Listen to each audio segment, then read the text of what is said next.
Buonasera a tutti, sono Mario Fumei, consulente finanziario per Banca Fineco, nonché private banker. Sono qui alla Busta del Risparmio per darvi qualche notizia di carattere finanziario che possa essere utile per i risparmiatori. Stasera parliamo delle obbligazioni, la penultima puntata dell'anno, ne avremo ancora una al 30 dicembre. Qui parliamo delle obbligazioni e nella prossima parleremo delle azioni.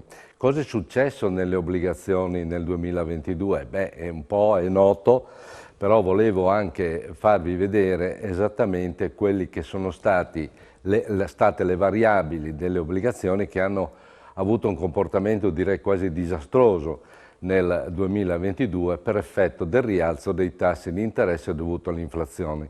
Se possiamo ingrandire la slide possiamo vedere esattamente che c'è una relazione matematica precisa fra l'andamento dei prezzi delle obbligazioni a tasso fisso, qui sono i BTP ma potrebbe essere qualsiasi altra obbligazione, e l'aumento o diminuzione, la variazione dei tassi di interesse.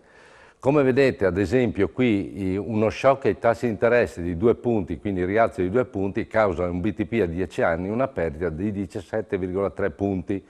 Lo stesso accade al contrario, quindi significa che per recuperare quello che è stato perso nel 2022 per effetto di un aumento dei tassi di circa 2,5 punti bisogna che ritornino i tassi al livello precedente. Questo è un primo punto su cui ragionare, perché è molto difficile recuperare oggi pensando che i tassi di interesse ritornino a zero come prima, perché questo non succederà. È molto più facile recuperare con le azioni. Vediamo l'andamento nella prossima slide del 2022, ho messo 4 BTP con diverse scadenze, se possiamo ingrandire li possiamo vedere bene. Una scadenza molto vicina che sono circa 18 mesi, poi abbiamo un 2026, un 2030, un 2037. Come vedete dai grafici esiste una grandissima erraticità delle quotazioni dei titoli che indubbiamente è uguale o quasi supera quelle del mercato azionario.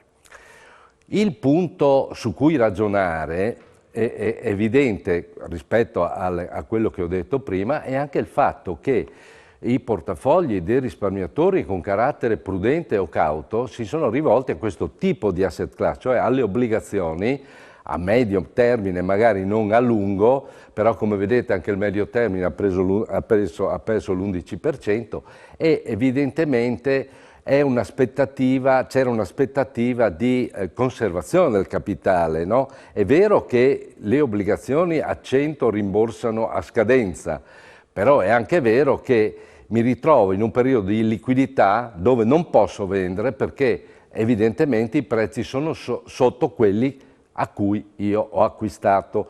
Attenzione, perché già nel 2021 si poteva presumere che i tassi di interesse sarebbero cresciuti in funzione del fatto che l'inflazione stava mordendo e chi non ha ridotto il peso dell'asset class obbligazionaria purtroppo ha fatto un errore.